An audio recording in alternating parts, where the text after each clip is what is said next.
Bonjour à tous, nous terminons aujourd'hui le 7e Pérec avec la 5e Mishnah concernant les habits du Kohen Gadol. La Mishnah nous dit Kohen Gadol meshamesh beshmone kelim.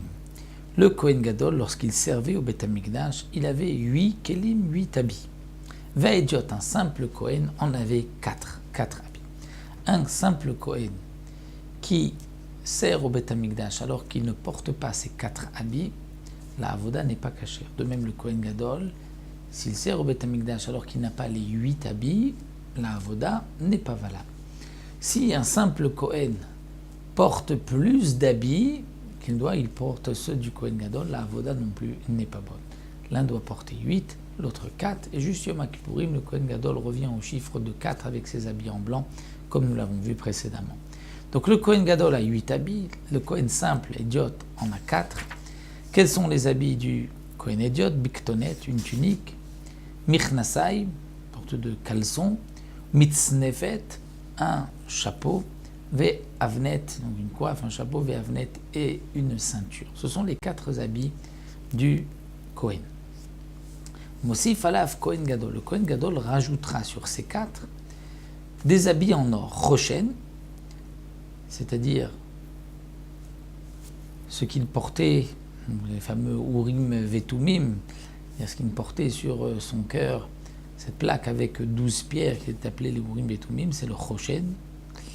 Ve'ephod, l'ephod, une sorte de tablier que le Kohen Gadol portait, où il y avait 2 pierres précieuses sur les épaules, mais c'était comme un habit, une tunique qui était bleue, où il y avait à la fin, en bas, des paramon verimon, une petite clochette avec une grenade, pas une véritable grenade, mais avec les fils, on faisait comme une grenade, vatzitz, et cette plaque que le Kohen Gadol portait sur son front.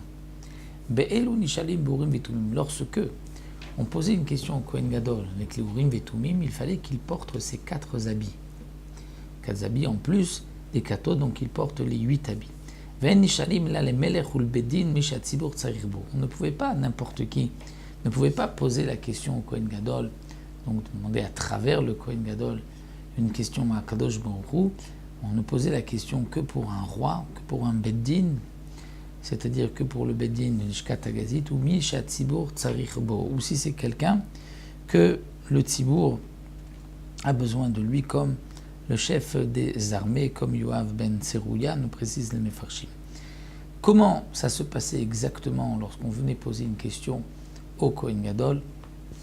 Alors, le Barthénora nous explique. Le Kohen Gadol portait ses 8 habits, et celui qui posait la question se trouvait derrière le Kohen Gadol. Le Kohen Gadol lui donnait dos.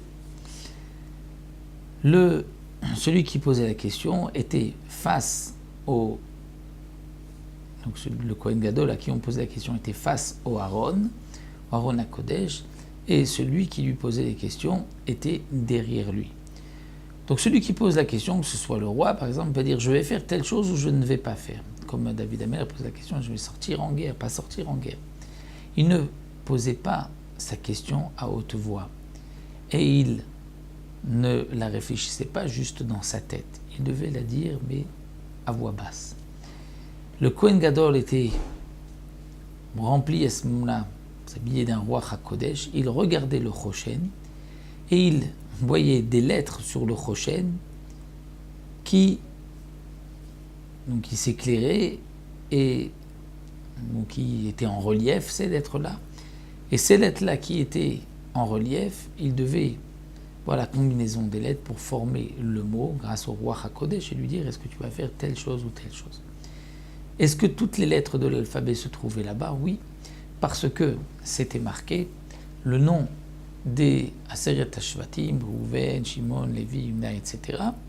Mais c'est vrai que la Gemara pose la question, lorsqu'on voit les 12 Shvatim, il n'y a pas toutes les lettres de l'alphabet. C'est pour cela que la Gemara nous explique, c'était marqué aussi Avraham, Yitzhak et Yaakov, et c'était marqué Shivte Ya.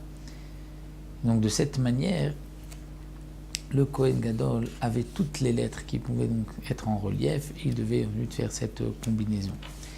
Pour savoir quel est le mot exact. Donc ça, c'est ainsi que l'on posait la question au Kohen Gadol. Le Kohen Gadol devait être donc habillé de ses 8 habits. Donc là, nous avons terminé le 7e Pérec, d'une certaine manière aussi toute la Avoda donc de Yom Kippourim. On se retrouvera pour le 8e Pérec qui concerne les halachot de Yom Kippourim, de ce jour-là, le jeûne et toutes les autres interdictions.